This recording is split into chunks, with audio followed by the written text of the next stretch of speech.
I'm sure there are many Rolls-Royce fans, the Rolls-Royce faithful, that would think their own Rolls-Royce is the sexiest, but this is a good-looking car. Torsten, thanks so much for joining us.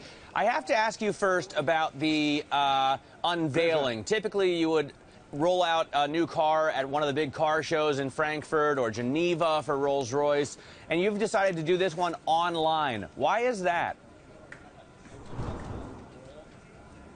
I think there are a couple of reasons behind that. Number one reason is, and you know that better than me, that the whole media landscape changes quite dramatically. You see more and more online stuff happening. You see blogging.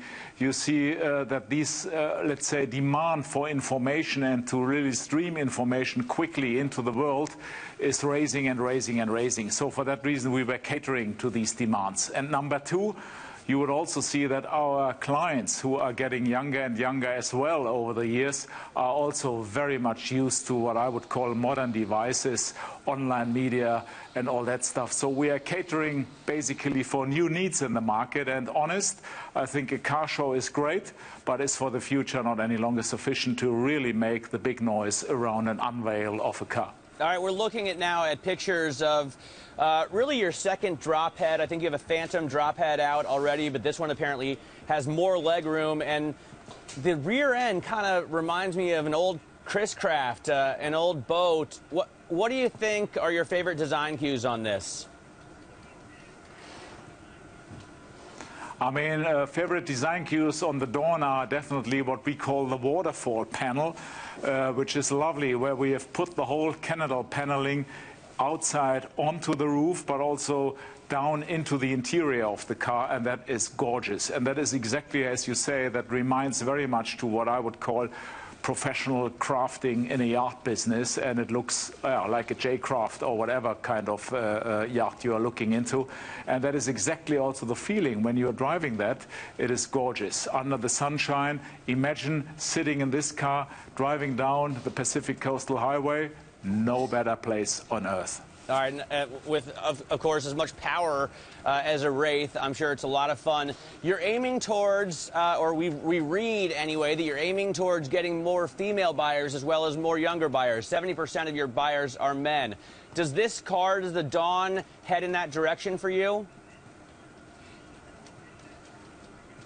Definitely, but we already made what I would call quite a lot of changes here within our demographic structures in our customer base over the last years. So a particular Ghost and also Wraith changed massively the demographic profile. We have seen so many younger customers into our customer base in the meantime. That's also the reason why we were able to quadrupling our worldwide volume over the last 5 years. And yes, of course, Dawn will also cater to what I would call lovely female customers, and for that reason, that's clearly our intention, to broaden that field even further. All right, full disclosure, as unbiased as I try to stay, the Ghost 2 has been my favorite car, although this I haven't driven yet, so maybe I could change my mind, Torsten, with the Dawn.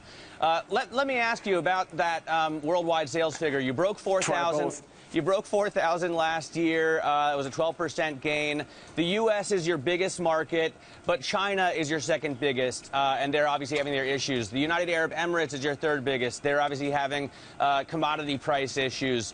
How are those two markets doing for you right now, China and the UAE?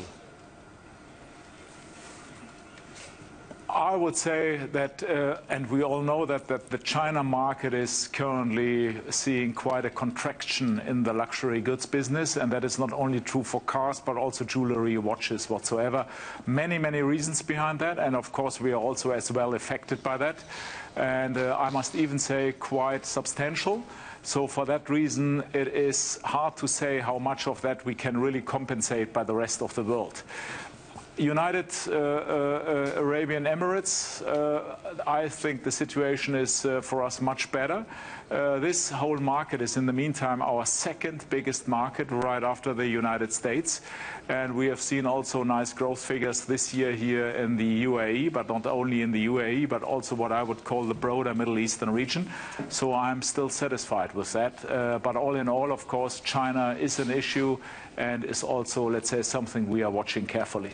How much do you think it will drop? I mean, it's moved now from your second biggest market down the ranks. What are you expecting as far as sales out of China this year? I mean, that is honest. That is very hard to predict, because what we have seen in China was faster than we would have thought it would be. So the whole movement into the market, and I would say a movement which goes the other way, a movement down, was much faster than expected. And talking to dealers, customers, and other people in the China market, many people were quite, I would call surprised about what happened here so quickly over the last couple of weeks. When you look into the stock market, what happened in Shanghai and so on. So there's big contraction going on. All right, well, meanwhile, back in the U.S., I'm sure people will be clamoring for this new Dawn. When can we expect it to hit dealers, Torsten? When can I get behind the driver's seat? I think you should get in the driver's seat at least to try it next April. April 2016, I think we will see the first cars on the ground in the United States, and also then start to deliver to our customers. We have shown the car, by the way, already to quite a lot of interested customers in the United States in so-called closed room events. And I can take you, the pickup was really excellent. So we have nice looking order books.